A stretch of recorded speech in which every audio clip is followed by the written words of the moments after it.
Good afternoon and welcome to another Spotlight Q&A.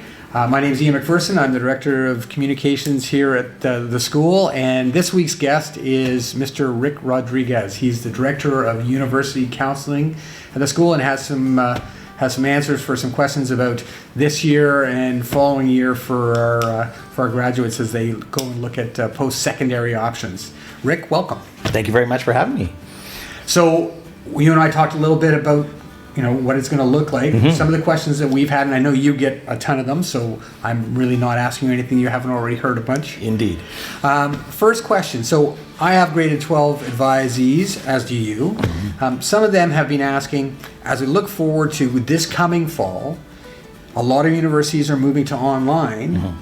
Does it make sense for me as a grade 12 going to post-secondary next year? If my school is going to be online, should I defer for a year? Should I, I've been doing some distance learning for the last couple months. Do I jump in with the hope that school is going to return, to a physical plant at some point? What's the advice you're giving our grade 12s currently? Right. Well, what's really interesting is under normal circumstances, the advice that I would give to a lot of people, and this might be surprising to our parent community to a certain extent, is that there should be more 12s who consider taking a gap year and deferring because, well, for all sorts of reasons. Just there's opportunities to travel, to work, to volunteer, things that they can accomplish before they go off and to that next chapter of their lives, because it's a pretty big step, and not all of them are ready, But those are normal circumstances. These unique circumstances in which we find ourselves. I've heard that very often, and the question has been asked and posed, should I just take a gap year? Should I just defer? I don't want to go and attend online classes, more online classes.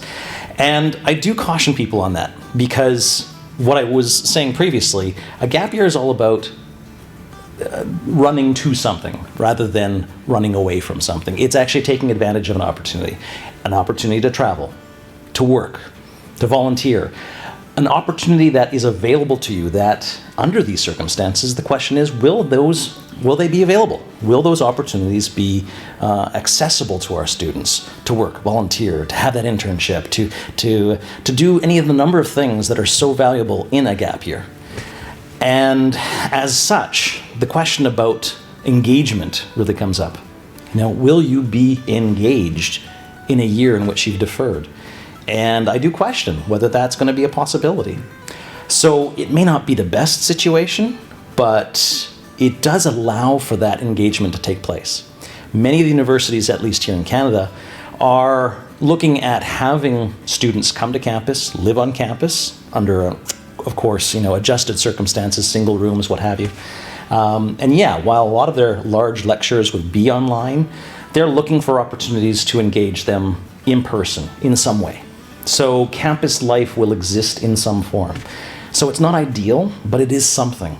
And that something, I think, is better than the potential nothing that might come from a year away, from that deferred year where I ask the question, what exactly are you going to do? Now, for some students, they may be able to access an opportunity. And on balance, it may be the right move. But I don't want people to make that emotional gut reaction of, online? No, I'm going to take that gap year. I think it's fascinating because I actually hadn't really thought so much about those options have probably shrunk.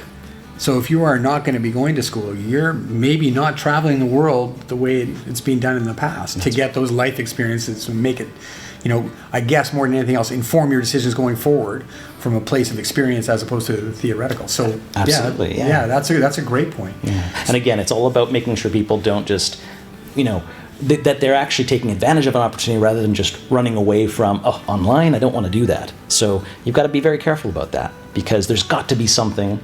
Because there's got to be something that you're going to do and do successfully. Because gap years are only successful if they're structured and there's a goal and you're looking to achieve certain things along the way. And everyone would have the goal of, I'll be at school in September 2021, but what are you achieving along the way? And if you're just spinning your wheels, that has the potential of derailing your plans completely. Right. And so you just referenced 2021. Mm-hmm. So that perfect segue to the next question. So we've got a grade 12s. We've talked about maybe potentially deferring. We also have grade 11s who have already started to look at, what does life look like after Brentwood. And if all of a sudden you have people deferring from this year, and you have all these grade 11s saying, well, what does that look like for the intake in 2021? So do you anticipate that there's going to be more competition for the same number of spots for 2021? So what do we have to look forward to as a grade 11 going into grade 12 and putting our applications? Is it going to be more competitive for the 2021 fall? Well, despite my advice, because it's not the advice that all students are getting everywhere, there's going to be a significant number of students who will be deferring. Universities are anticipating that, they're planning for that, they just know that is the reality. And you just have to cope with that situation. And yeah, the question is, what does that do to what will be a bulging freshman class in the September of 2021 when you have a normal first year students class coming in and these gappies who come in to join them? And I've had questions like, will this be like the Ontario double cohort from back in the day when they got rid of their version of grade 13? So you actually had two classes applying for what was essentially the same number of spots. And my answer is no, it's exactly the opposite of that. I mean, really what you have to realize is schools function on having a set number of students, a population. And that population is going to decrease this fall, which means that they actually have seats to fill and capacity to fill the year after. So you've got that little dip in enrollment followed by a hump, and those two will cancel each other out. So when it comes to enrollment of the school in general, it won't have an impact. I mean, universities are actually going to make sure that they fill that hole that was created by all these people deferring.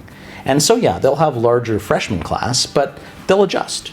They'll have that extra set of Psychology 101. They'll have other resources available. Where you may feel a pinch is on the other resources. For example, if a school has a limited amount of on-campus housing, that's where you might get some stresses. But in terms of enrollment and admission, I don't foreseeing that being a problem. Where that's going to be a problem is where that dip and that hump eventually make their way through a four-year institution. It's the class of 2024 that's going to feel that, which is interesting. It's interesting because I know that doing all the class scheduling here at the school, I think that insight that you're bringing to what does that look like for the scheduling around universities, I hadn't thought about that, but it makes sense. You have the ability to flex your classrooms. Well, absolutely. You have all that faculty, so it's not as though it's so rigid first year or second year. Absolutely. So from an enrollment management perspective, an institution wants to ensure that they have X number of students. Yeah. So they're going to take a hit this coming fall. And they know that they can't overcome that just by waving a magic wand because of the situation we find ourselves in. But they're going to do their darndest to get back to normal as quickly as possible, and thus take in all those students that they would normally take in the fall of 2021, plus those gappies, and just ride that wave until it eventually kind of levels out. Yeah. That's interesting. So let's talk about you. How does this affect you? So the question is, what does that look like for university counseling for next year?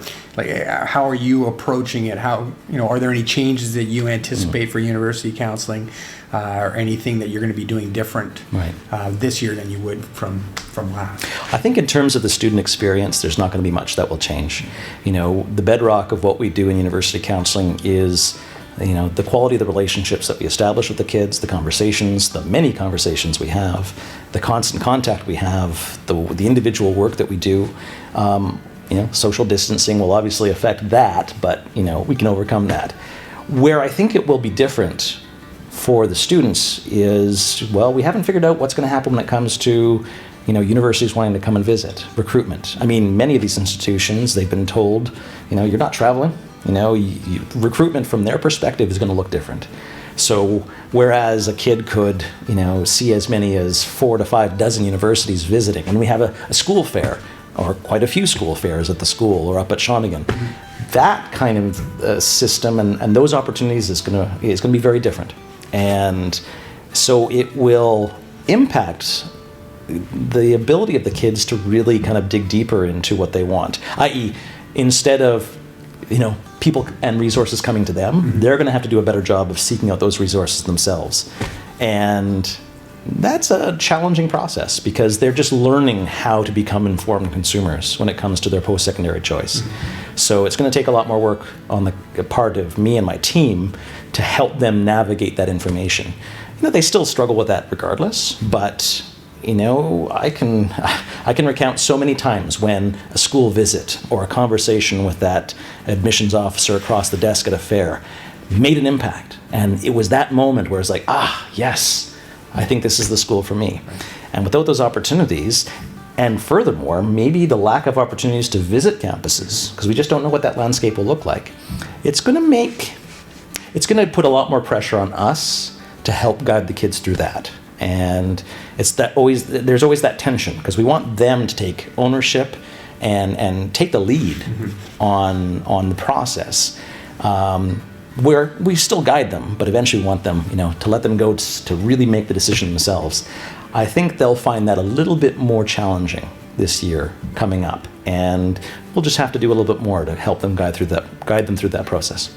Well, then they're going to be more reliant on you and the experience you've had with those schools previously, either visiting them physically or knowing their reps. And and you as a resource would probably become even more invaluable because they don't have necessarily the opportunity to go and do that in person. That's right. Yeah.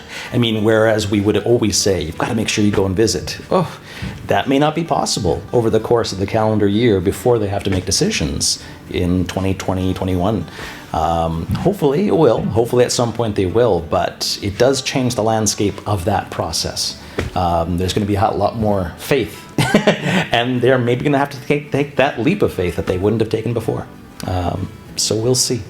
It's interesting because it affects the way that we're also enrolling people right now. Sure. Yeah. So universities are going to have to flex to the same extent that we've had to in terms of doing virtual open houses, relying much more on rich media to show what this place is like. But, nothing, and all of our viewers, I'm sure, would agree, nothing takes the place of actually visiting the campus. Absolutely. So. And to their credit, they're putting in the effort.